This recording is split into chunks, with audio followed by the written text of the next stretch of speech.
Salam alaikum, Zulflaoun, bonsoir. Le message du président Tebboune, présenté comme un geste d'humanité envers les jeunes Algériens en situation irrégulière à l'étranger, sonne moins comme une vision claire que comme un discours à double front. Derrière l'empathie affichée et les mots rassurants sur la patrie qui n'abandonne pas ses enfants, se dessine surtout l'ombre d'un échec politique profond, celui d'un système incapable d'offrir à sa jeunesse des perspectives dignes, au point d'en voir des milliers partir légalement ou clandestinement, au prix de l'exil, de la précarité et parfois de la mort. Car de qui parle réellement le chef de l'État? Des haragas broyés par le chômage, le mépris social et l'absence d'horizon? Ou bien des Algériens établis à l'étranger qui expriment parfois bruyamment leur opposition politique et leur aspiration à un changement du système? L'amalgame entretenu entre fautes mineures, manipulation étrangère et exclusion des collaborateurs ou fauteurs de troubles révèle une confusion volontaire où l'humanitaire se mêle au sécuritaire. Cette ambiguïté n'est pas anodine, elle permet de tendre une main tout en gardant l'autre sur le bâton. Présentée comme un acte de souveraineté, de solidarité nationale, cette décision ressemble aussi à une réponse contrainte à des pressions extérieures. L'Algérie négocie pour un nouvel accord avec l'Union européenne intégrant la question migratoire, alors même que des pays comme l'Espagne, la France ou l'Italie considèrent les flux de haragas algériens comme un véritable casse-tête politique et sécuritaire. Dès lors, difficile de ne pas voir dans cette régularisation une concession dictée par la réelle politique, plus qu'un sursaut moral ou une remise en cause des causes profondes de l'exode. En définitive, cette main tendue ressemble moins à un nouveau départ qu'à un aveu implicite. Oui, quelque chose pousse massivement les jeunes Algériens à partir, tant que le pouvoir continuera à traiter les symptômes, l'exil, la colère, la contestation, sans s'attaquer aux racines du mal, la fermeture politique, l'asphyxie économique et la crise de confiance. Aucun discours, aussi empathique soit-il, ne suffira. La jeunesse algérienne n'a pas besoin de pardon conditionnel, elle a besoin d'un avenir crédible dans son propre pays. Nous en débattrons avec nos invités juste après cette petite intro.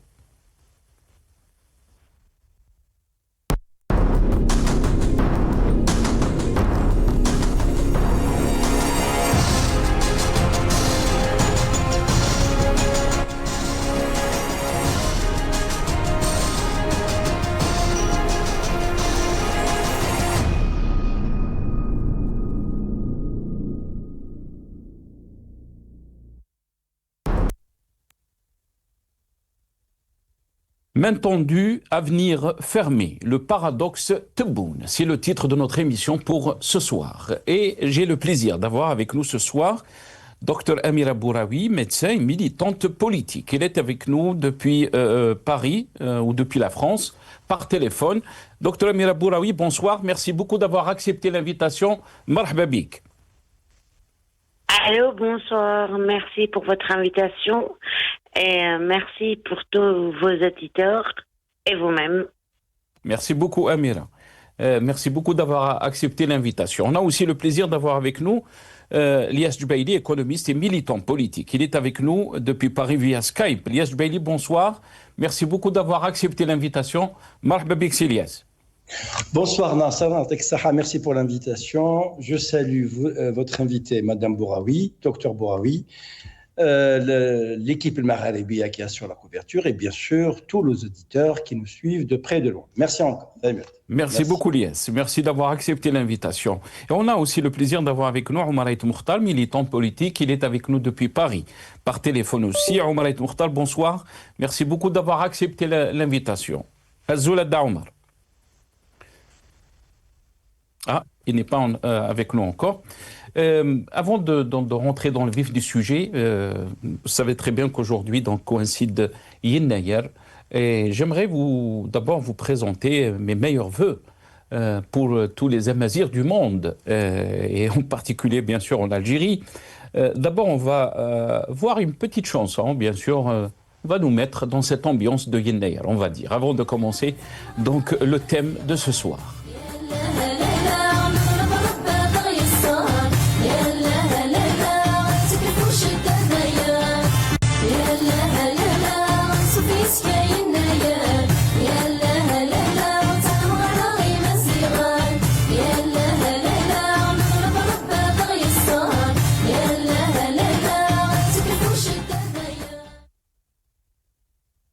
Voilà, mais aussi un peu l'ambiance de Yennayer aujourd'hui en Algérie. On va regarder ces images qui ont été relayées aussi par les chaînes algériennes et comment les Algériens ont célébré cette journée donc particulière. On regarde ces images. جينا من ولاية بسال تيزي وزو اسقاس مقاس اسقاس مقاس. مرحبا بكم.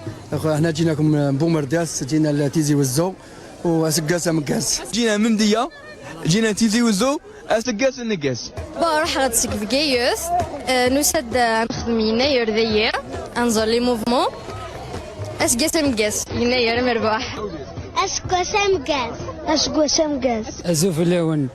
جيت من ولاية جلفة وجينا العيد اليوم الوطني هذا اسقاس مقاس. جيت من الجي باش نديكوفري الثقافة الأمازيغية ونقرا فرحان واسقاس مقاس. جينا من ولاية بسال تيزي وزو اسقاس مقاس اسقاس مقاس. مرحبا بكم. احنا جيناكم من بومرداس، جينا لتيزي وزو واسقاس مقاس. جينا من مدية، جينا تيزي وزو اسقاس النقاس. راح غتسك في كيوس نسد نخدم. Voilà, Asgouassam Gaz, donc vous l'avez entendu, à tous les Amazirs du monde en général et en particulier donc en Algérie. On va voir ce post de Ahlam Mstranmi que vous allez voir sur votre écran. Sabah al-Khir, نرز ولا نحنو ننكسر ولا ننحني شعار أمازيغي أسقواسام غاز سنة أمازيغية سعيدة على الجزائر وعلى مغربنا الكبير. A posté donc Ahlam Mstranmi. Docteur Amira Bouraoui, très rapidement, donc, bien sûr, à Asgouassam Gaz, je vous souhaite une très très bonne année à vous, à votre famille et à tous les Amazirs en Algérie ou dans le monde. Amira Bouraoui.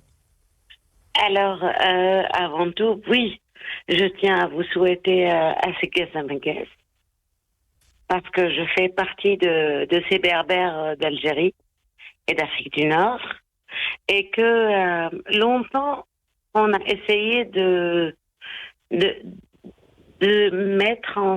faire en sorte que la berbérité soit uniquement kabyle. Et à chaque fois, j'ai toujours dit, je ne suis pas kabyle, mais je suis berbère. Vous êtes une vraie chaoui, Amira. Tachawit. Tachawit. Oui. Voilà. Et donc, je suis... les origines de mon père, de mon grand-père, sont de Sougaras. Et Sougaras, c'est l'extrême est algérien. Et donc, c'est l'extrême est algérien où on vit notre berbérité aussi. Et à chaque début d'année,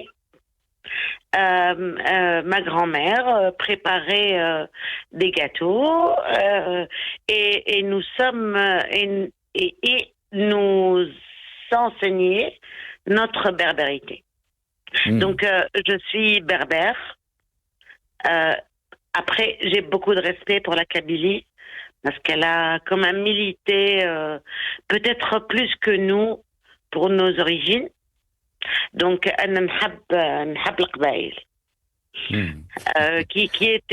qui vivait à 100 km de chez moi, mais j'aime cette berbérité qui rassemble tout le nord africain. Après, c'est pas que l'Algérie, hein. C'est l'Algérie, la Tunisie, le Maroc, c'est très très grand et c'est plus grand qu'on peut le penser.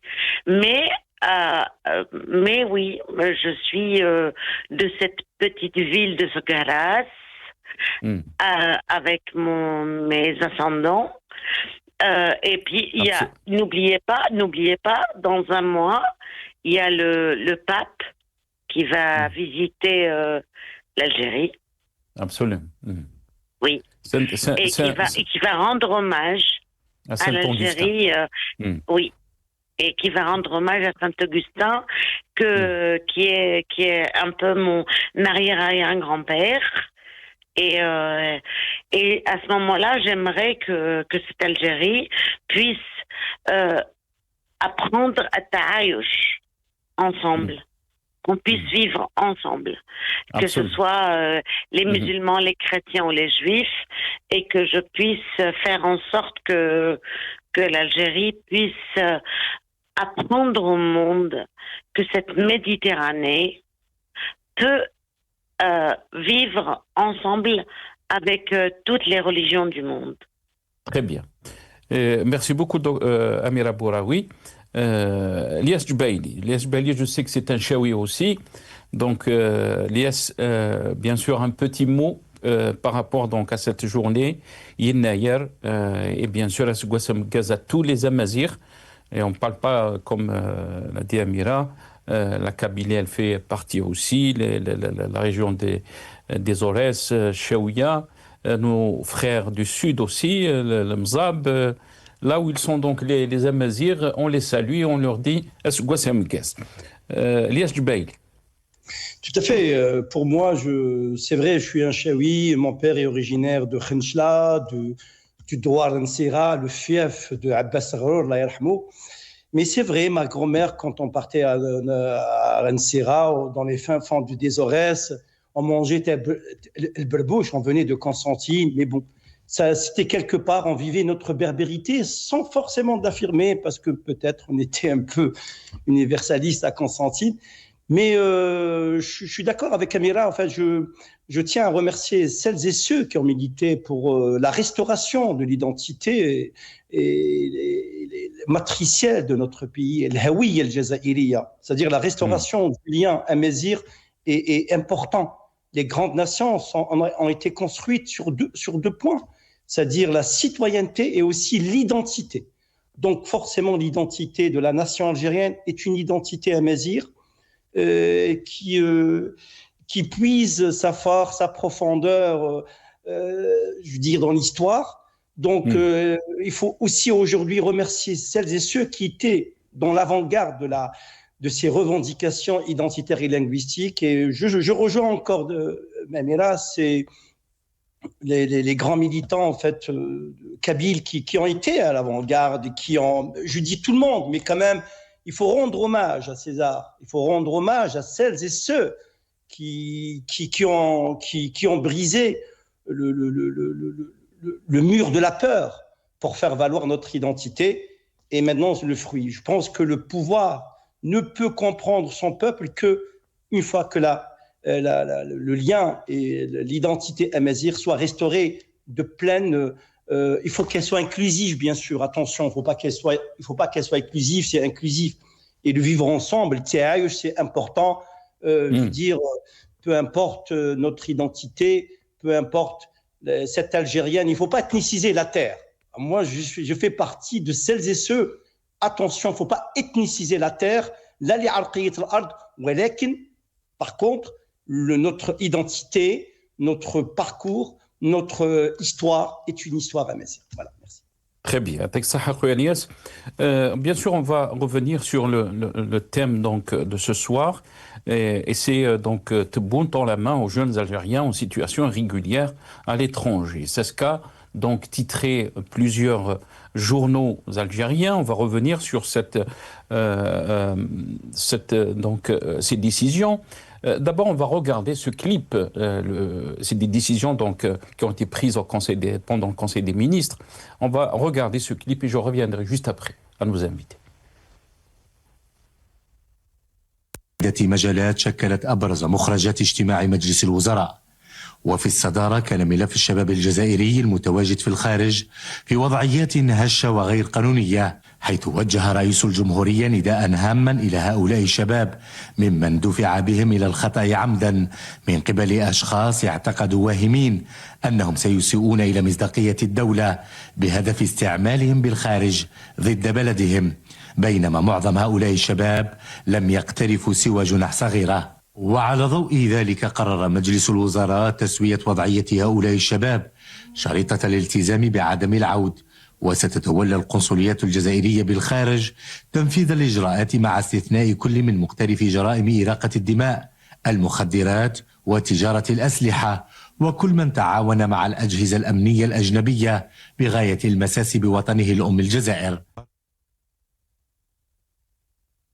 Voilà, donc, docteur Amira Bouraoui, je vais commencer par vous. Donc, la première question, à qui s'adresse donc ce message de Tebboune ou cette main tendue de Tebboune? On parle donc d'une jeunesse algérienne qui est en situation irrégulière ou de grande précarité. Et bien sûr, on parle, nombre d'entre eux se retrouvent dans des situations complexes après avoir commis des fautes mineures, nous dit-on, souvent aggravées par des conditions de vie précaires, l'isolement et l'éloignement familial. Et bien sûr, on n'arrive pas trop à cerner. Donc, cette main tendue concerne qui exactement, docteur Amira Bouraoui? J'aurais aimé que ce soit le président Tebboune qui nous réponde à qui se jette cette main tendue. Qu'est-ce qui a fait en sorte que des Algériens quittent leur terre? Et pourquoi ils ont quitté leur terre? Parce que il y a, en mathématiques, je suis une scientifique, et dans ma tête, c'est quelle est la relation de cause à effet? Pourquoi ces Algériens ont quitté leur terre pour aller vivre ailleurs? Pour que ce monsieur, qui est le président de la République, avec tout le respect que je lui dois, pourquoi tous ces Algériens ont quitté leur terre par centaines de milliers, dont je fais partie? Moi, je peux vous raconter ma vie personnelle. Pourquoi j'ai quitté l'Algérie? Parce qu'un jour, j'ai milité pour mes idéaux, des idées avec lesquelles on peut être d'accord ou pas. Moi-même, les années peuvent passer et je peux moi-même ne pas être d'accord avec la personne que je suis. Mais un jour, j'ai écrit sur Facebook des messages que je pensais. Et ensuite, le lendemain, des gendarmes sont venus dans ma maison et sous le regard de mes enfants, qui étaient tellement jeunes, et ils ont vu leur mère se faire ramasser par des gendarmes, des gosses. C'était juste des enfants. Est-ce que parce qu'on exprime nos idées, on doit subir ce qu'ils nous ont imposé? Pourquoi j'ai quitté l'Algérie? Je suis franco-algérienne depuis très très longtemps. J'aime la France et j'aime l'Algérie. J'aime la France pour sa culture et j'aime l'Algérie pour ma nature. Mais ceci dit, pourquoi on doit nous faire choisir entre ici ou là-bas, entre la liberté et la prison? Si j'avais été libre en Algérie, je serais encore aujourd'hui en Algérie. Si je me suis sauvée, c'est parce que j'avais le choix entre la prison que j'ai connue et que j'ai imposée à mes enfants, et entre tous ces militants encore aujourd'hui. Je parle de tous les militants qui sont en prison. Je parle de Abdelwakil Blam. Il a 4 enfants qu'il n'a pas vus depuis plus d'une année. Nous avons vu des chirurgiens dentistes qui ont fermé leur cabinet dentaire, ils ont pris. Nous avons vu des femmes enceintes en train de prendre des embarcations de fortune pour quitter le pays. Est-ce qu'ils ont quitté le pays pour s'installer en Europe? Parce que non, Parce qu'ils n'avaient pas le choix, c'est parce qu'il n'y a plus de liberté, parce qu'il n'y a plus... Notre pays ne fait plus... Il n'y a plus d'espoir dans notre pays. Toutes les libertés sont confisquées. La corruption, il n'y a plus de chance, rien. Quand vous verrouillez, vous fermez la porte à quelqu'un, il ne croit plus. C'est quoi? Vous lui offrez rien. Vous dites, vous ne pensez qu'à lui répéter du matin au soir, Ard Shuhada ou Shuhada al-Abrar. Mais Shuhada al-Abrar, ceux qui ont donné leur vie. Hein? Ceux qui ont donné leur vie. Ben Boulid, il a vendu ses camions pour faire démarrer la révolution. Il n'attendait pas pour qu'il devienne riche ou pour prendre le pouvoir. Et tant d'autres, mais ça, c'est que lui, il n'a jamais compris. C'est que lui, c'est une affaire, c'est très taxique, c'est répondre, c'est une concession qui est faite. Et tant mieux d'ailleurs, si ça permet de dégéler les relations entre la France et l'Algérie. Parce que je milite pour l'apaisement des relations entre la France et l'Algérie, entre notre pays d'accueil. Même si on est binational ou pas, c'est notre pays d'accueil et notre pays d'origine, notre pays qui nous a fait grandir, l'Algérie. Mais ça, il a réaffirmé l'engagement envers qui? Envers les autorités françaises. Maintenant, si cette diaspora vulnérable, Harraga, leur permettent de rentrer au pays, mais attention, il ne faut pas vendre un cadeau qui n'est pas correct. Quand ils rentrent au pays, il faut leur offrir toutes les modalités, les possibilités de s'installer, de trouver du travail, de relancer le travail, de leur donner au moins de construire, de contribuer à leur pays. Voilà, c'est ça, d'après ce que j'ai compris comme message. Mais c'est pas pour nous, hein, c'est vraiment pour les Harraga d'ailleurs. Il dit c'est pour restaurer. On va. Il dit c'est pour restaurer le lien de la dignité. Mais c'est vous qui avez poussé, c'est vous qui avez rompu la dignité de ces jeunes. Quand ils sont arrivés de 300, 400 en Espagne, c'est que vous-même, que vous êtes responsable de la perte de leur dignité. C'est vous, c'est pas eux. Très bien. Elias Jubaili, le chef de l'État, il a également dénoncé les tentatives de manipulation et d'instrumentalisation de ces jeunes par des réseaux cherchant à porter atteinte à l'image et à la stabilité d'Algérie, insistant donc sur la nécessité de distinguer les situations humaines des actes criminels graves. Et on parle bien sûr des situations de ces jeunes, sous réserve donc d'un engagement clair à ne pas récidiver. Omar Ait Mokhtar est avec nous. Azzoul Omar, merci beaucoup d'avoir accepté l'invitation. Je rappelle que vous êtes militant politique. Et avant de vous donner la parole, je vous souhaite une très très bonne année. Merci d'avoir accepté l'invitation. C'est moi. Donc, Nayram Gaz, à tous les otages dans les geôles du pouvoir criminel et illégitime d'Alger. Donc, le débat concerne cette choix. Anna, je m'excuse. Avant de répondre à la question, j'aimerais aussi juste vous poser la question avant de répondre. Cette main tendue de Abdelmajid Tebboune concerne qui exactement? Est-ce qu'elle concerne les jeunes Harraga?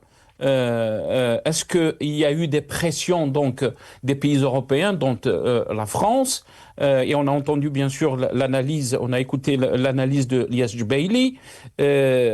Donc, est-ce que ça concerne aussi les militants politiques, comme Elias Jubaili, comme Dr Amir Bouraoui qui est avec nous, comme vous par exemple, Omar Ait Mokhtar. Et d'abord, on va écouter dans ces déclarations d'Abdelmajid Tebboune qui avait déclaré auparavant que nous allons envoyer des jeunes Algériens en Europe pour qu'ils découvrent un peu la vie européenne, ce que c'est. Parce que pour lui, c'est difficile, donc c'est mieux de rester en Algérie avec le manque de perspective et tout ce qui en suit. On va l'écouter dans ce passage. احنا نتمنى ان شاء الله الجزائر اللي بغينا نبنوها مع بعض، الجزائر الجديده تخلي الانسان يحب يعيش في بلاده. ربما ما بين الحلول ما نضمنهاش 100%، ولكن نحاولوا ان تكون فيه اتفاقيات مع بعض الدول باش نبعث شباب يمشي يفوت اسبوع ولا اسبوعين في البلاصه الفلانيه ولا يشوف ويرجع مقتنع باللي بلاصتو ماهيش ليه، بلاصتو راه في بلاده. احنا نتمنى ان شاء الله هذه الجزائر اللي بغينا نبنوها مع بعض، الجزائر الجديده، تخلي الانسان يحب يعيش في بلاده. ربما Voilà, Omar Mokhtar, yani qu'est-ce que vous en pensez? J'ai envie de crier, j'ai envie de hurler. Il faut envoyer des jeunes pour voir la situation, le mode de vie en Europe et tout ça. On est à l'âge d'Internet, les gens vivent aux États-Unis, en Europe, en Asie, sans se déplacer. On n'a pas besoin d'y aller pour voir. Enfin, le communiqué est d'une médiocrité criante.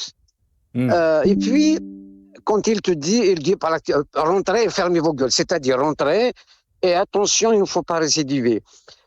Je salue donc Amira Boraoui, est un exemple, est une illustration parfaite de ce qu'est un harag. Amira Boraoui, il était très bien chez elle en Algérie. Elle est médecin, elle exerce, et puis elle est militante, elle a envie de militer pour la démocratie, pour ses idées, pour pas l'empêcher. Elle était obligée de partir. C'est de la déportation organisée, donc elle ne peut pas voir sa mère, ce n'est pas possible. Ce pouvoir est au bout du rouleau. Il n'entend pas le vent souffler. Il y a la tempête qui arrive. La solution, c'est que ce pouvoir arrête et parte. Il faut passer à une transition. Autrement, la solution, elle s'imposera à nous de l'extérieur. Il y a Amit Boun, mais il y a Amit Donald Trump aussi. Ce qui se passe au Venezuela, ce qui se passe en Iran, le changement est inéluctable. Accepter une main tendue, rentrer, fermez vos gueules. Ça veut dire quoi, ça? Ça, c'est les méthodes criminelles de tyrans comme Tebboune et son entourage. Il y a juste une chose, c'est que il y a Amira Boraoui qui quitte qu'un exemple, comme tant d'autres bien sûr. Il y a un autre harag aussi, on va l'enterrer demain, Mohamed Harbi. Mais Mohamed Harbi, il a fait la révolution. Il a passé toute sa vie en France. Il ne pouvait pas rentrer chez lui. Il a milité pour... Il va même être enterré au Père-Lachaise, à Paris. C'est une honte pour ce pouvoir. Criminel, illégitime. Ces gens qui partent, pourquoi ils partent? Ils traversent la mer au risque de leur vie. Pourquoi j'ai envie de dire ça de Tebboune? Amira Boraoui, elle a dit, j'ai du respect pour Tebboune. Je n'ai aucun respect pour Tebboune et pour les gens qui sont avec lui. Aucun. Ils sont médiocres, ils n'ont aucune solution, ils ne la trouveront jamais, ils ne la cherchent pas. Ils veulent imposer une politique liberticide avec le Dey Boualem. Ça suffit. Le monde entier nous regarde.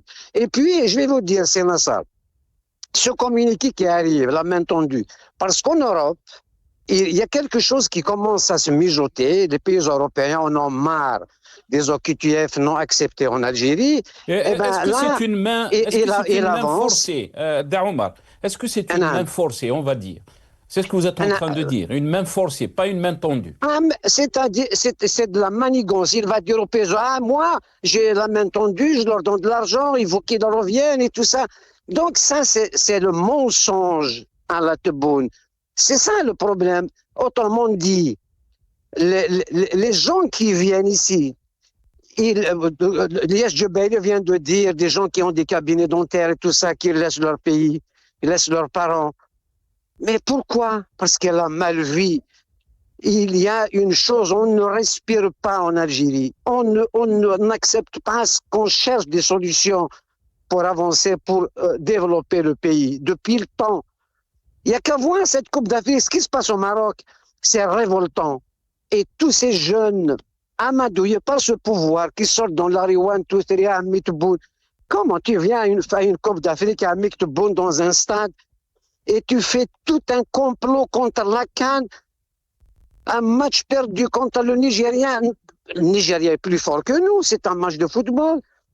Pourquoi déclarer toute cette guerre? Pourquoi vouloir corrompre Zidane? 200 millions d'euros pour construire des choses en Algérie. Moi, j'ai appelé Zidane à ne pas cautionner ce pouvoir criminel. Voilà, donc on ne peut pas discuter avec ce pouvoir, il faut qu'il parte. Et la solution, c'est la transition, ce n'est pas les élections, parce que les élections deviennent un danger pour le pays. On ne peut pas faire d'élections en Algérie. La solution, c'est la transition. Voilà l'unique solution. Elle s'imposera à nous autrement de l'étranger. Voilà le problème. La diaspora qu'on veut organiser avec des voyous, des Karim Zeribi, je ne sais qui, des Rzar, ça suffit. Donc on n'est pas con. On ne veut ni la guerre, ni l'effusion de sang, ni trahir le pays. Quel trahir? Je n'ai jamais pensé qu'il y ait un Algérien qui veut du mal pour son pays. Jamais. Jamais. Parce que si nous sommes là à dire des choses comme ça, parce que j'ai 63 ans, j'ai tout vu dans ce pays. Si je vous raconte comment je suis parti de mon pays, vous allez tomber. Comment Amira Boraoui est parti? Ce n'est pas dans tout le monde, chacun son histoire. Et maintenant, il va me faire la main tendue, rentre en Algérie et ferme ta gueule. Moi, je vais fermer ta gueule à 63 ans. Il est malade celui-là, c'est un Bahlaouane. Très bien. Il faut qu'il arrête. Il faut passer à autre chose.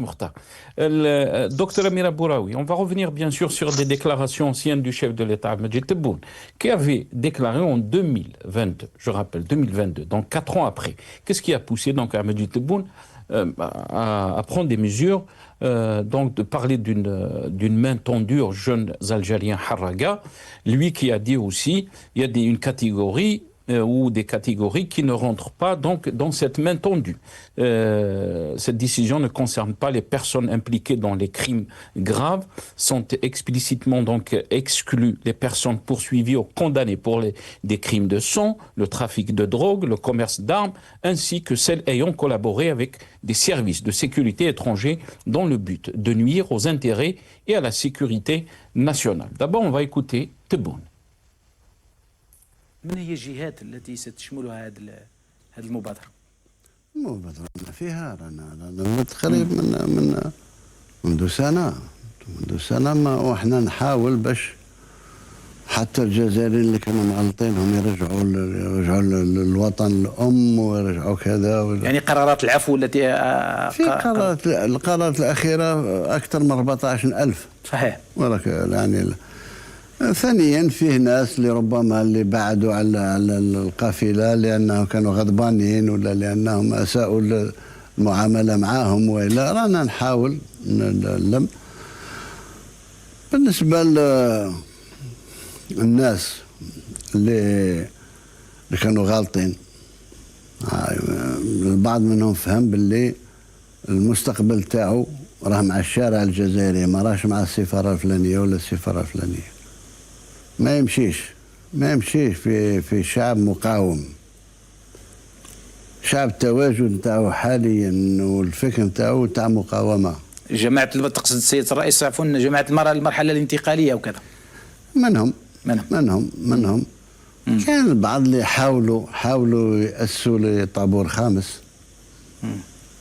دي حاجه في نفس يعقوب ما نجحوش وما ينجحوش. لان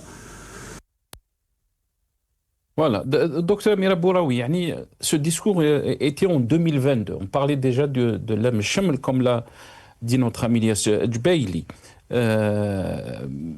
Mais beaucoup n'arrivent pas à comprendre qu'est-ce qui a poussé Abdelmajid Tebboune ou ce pouvoir à prendre donc ces mesures, de parler de cette main tendue, alors qu'on connaît très bien ce qui se passe en Algérie. Pourquoi, par exemple, on n'a pas commencé par la libération des détenus d'opinion, par exemple, lever les restrictions qu'il y a sur des personnalités comme Mohsen Belabbas qui doit signer chaque mois, comme Karim Tabou qui doit signer chaque semaine dans une caserne, et d'autres aussi que je n'ai pas mentionnés. Docteur Amira Boraoui.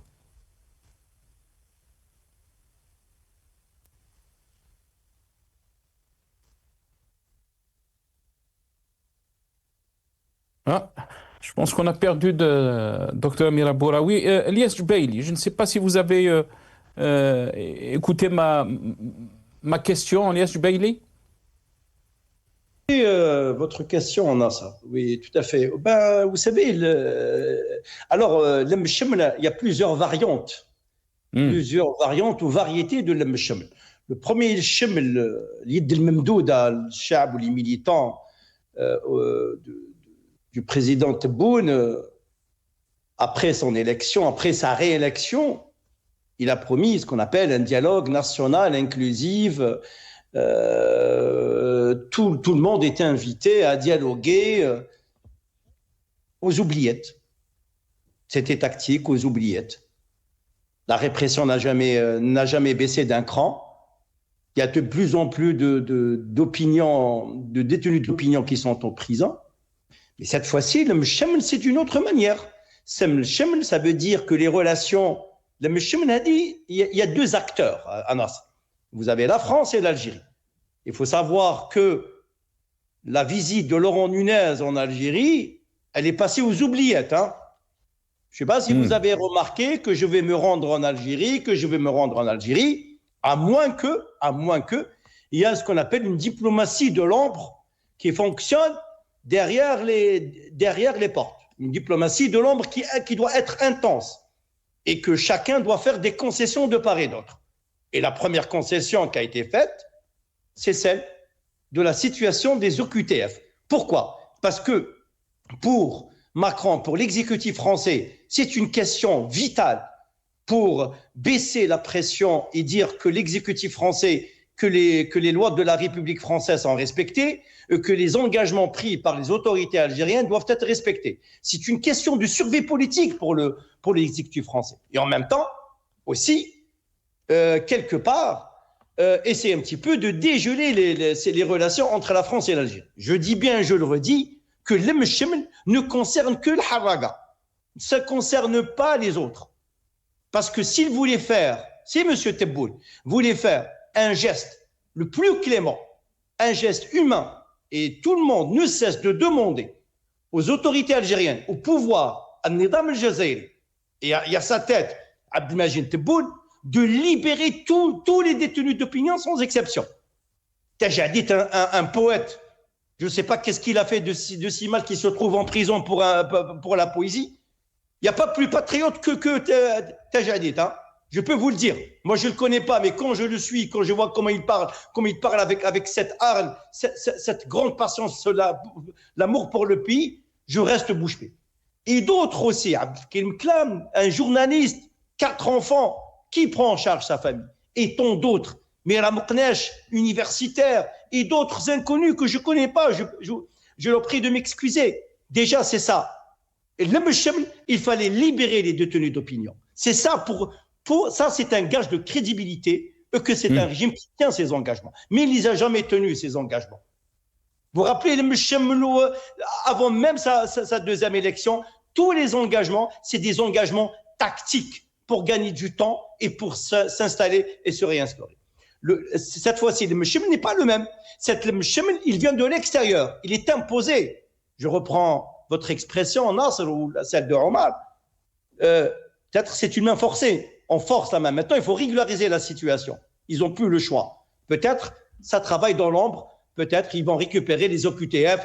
C'est une négociation. Comment délivrer les papiers consulaires et donner des laissez-passer aux jeunes haragas vulnérables qui sont otages déjà du pouvoir algérien qui ne leur a rien donné en contrepartie. Mais concernant les militants qui continuent, et même la chaîne al-Magharibi, vous aussi, vous êtes des militants comme nous, comme tant d'autres, parce que quelque part, ces débats, c'est pour le pays, c'est pour qu'on avance et qu'on s'installe notre pays dans la démocratie. Concernant les militants, il n'y a pas que le Mshaml, je suis désolé, parce que il n'y a pas le Mshaml, retourner chez vous en Algérie, mais arrêter toute opposition politique. On n'en veut pas. Anaka Mouat al-Jazairi, je ne veux pas de ça. Parce que je ne cherche rien. La seule chose qui subjugue dans mon esprit, c'est que mon pays devienne un État démocratique. Pour moi, c'est le plus grand cadeau de terre pour que notre pays devienne un État démocratique à l'instar des autres nations. Mais Nasr, le Mshaml, ça ne concerne pas les militants. S'ils voulaient vraiment donner la crédibilité et bon sens, il fallait déjà libérer tous les détenus d'opinion et ne pas pousser Karim Tabou, Mohsen Belabès à les signer, à chaque fois, signer dans leur propre pays. Vous vous rendez compte où est-ce qu'on est arrivé? Très bien. On a l'impression qu'on est dans un pays colonial. C'est fou, c'est incroyable. Et pour finir, je rejoins Omar, la solution, il n'y a pas d'autre solution. La seule solution, c'est la transition. Comme tant d'autres. L'Iran va venir, ça viendra. Le Venezuela, dans d'autres pays. Les grands empires coloniaux dictatoriaux ont disparu à Nasr. Tout a une fin dans la vie. Il n'y a que le droit qui prime surtout. Reste avec nous, Lies. Docteur Amira, je ne sais pas si elle nous écoute. Docteur Amira, est-ce que vous êtes avec nous?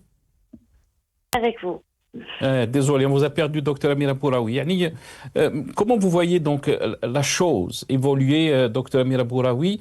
On parle donc de cette main tendue d'Al-Majid Tebboune qui concerne donc les jeunes Haraga, comme le dit Lies Djbaili, et on sait très bien que ces jeunes Haraga ont risqué leur vie pour arriver, donc qu'ils soient en France, qu'ils soient en Espagne ou ailleurs, ils ne vont jamais donc prendre la décision, je pense, de retourner comme ça par leur gré en Algérie. Alors que beaucoup d'observateurs se posent la question, si on veut vraiment tendre la main, pourquoi ne pas, par exemple, commencer par l'intérieur, libérer les détenus d'opinion et lever les restrictions sur des personnalités comme Mohsen Belabès, Karim Tabou, libérer Tadjadid, libérer ceux qui sont en prison, Abdelwakil Blam, le journaliste. Pourquoi alors que depuis le début de l'avènement de Tebboune, il parlait des mesures d'apaisement, de l'Emchem, et maintenant on parle encore une fois de main tendue. Docteur Amira Boura. Alors, hier soir, un avocat algérien qui s'appelle Saïd Zahi m'a envoyé un message en me disant: j'ai enfin pu voir mes enfants. Saïd Zahi est un avocat algérien que j'ai reçu sur la radio M. C'est quelqu'un pour qui j'ai énormément de respect. Saïd Zahi n'a pas vu ses enfants pendant 6 ans. 6 سنوات. Il n'a pas vu ses gosses parce qu'il était engagé politiquement, comme je l'ai été. Abdelmajid Tebboune nous a fait beaucoup de mal. On a milité contre Abdelaziz Bouteflika. On a milité contre lui parce que à un moment, c'était plus possible. À un moment, on était d'accord que c'est 2 mandats, pas plus. Et quand Bouteflika a décidé de faire un 3e, 4e mandat, il y a eu des militants qui ont dit, voilà, c'est 2 mandats, pas plus.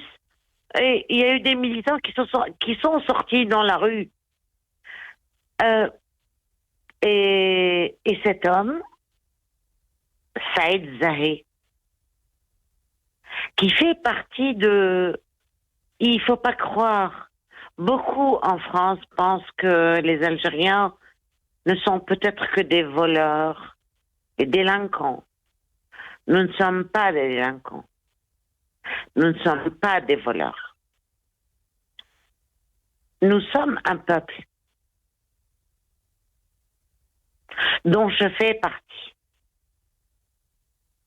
Je suis profondément algérienne et j'aime l'Algérie plus que tout au monde.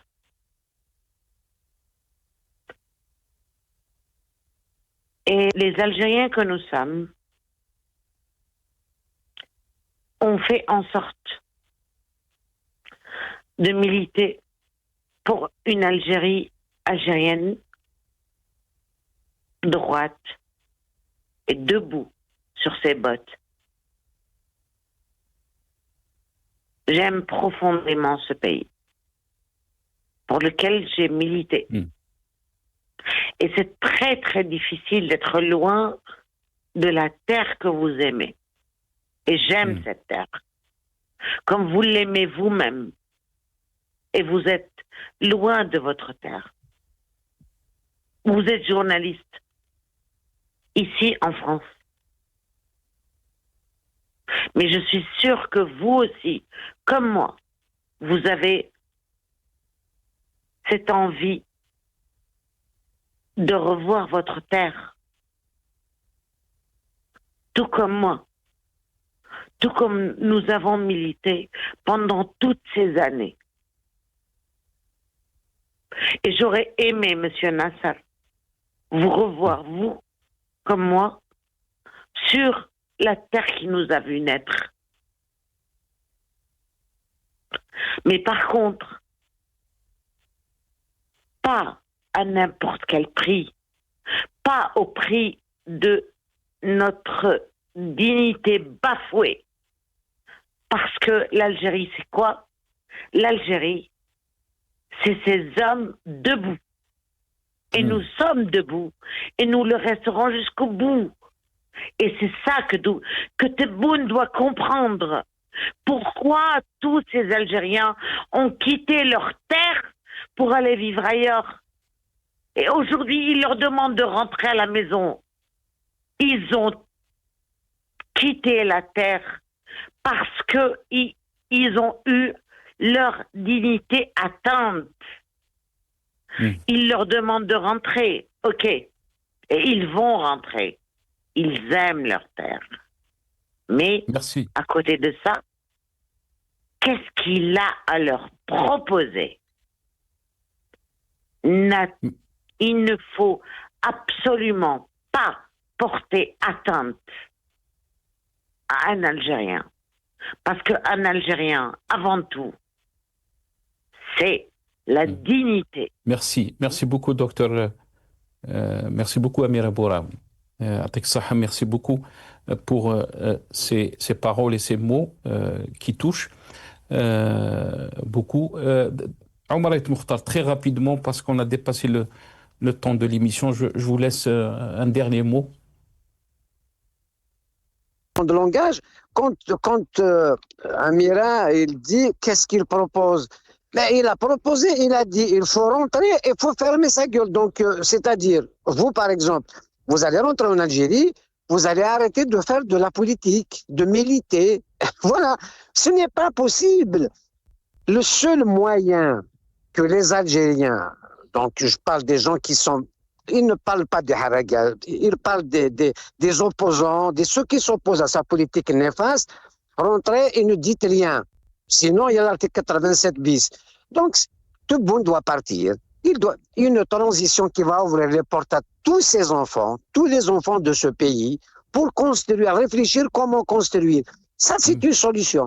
Là, autre chose, elle viendra de l'extérieur. Malheureusement, voilà, on aime ce pays. On ne veut pas que Tebboune le finisse. Il a essayé, il a échoué, il faut qu'il parte, point. Merci beaucoup. Lia Djebaili qui dit qu'il a été élu et réélu et il veut ouvrir un débat. L'élection présidentielle, il n'a pas été élu ni la première fois ni la deuxième fois, il s'est intronisé.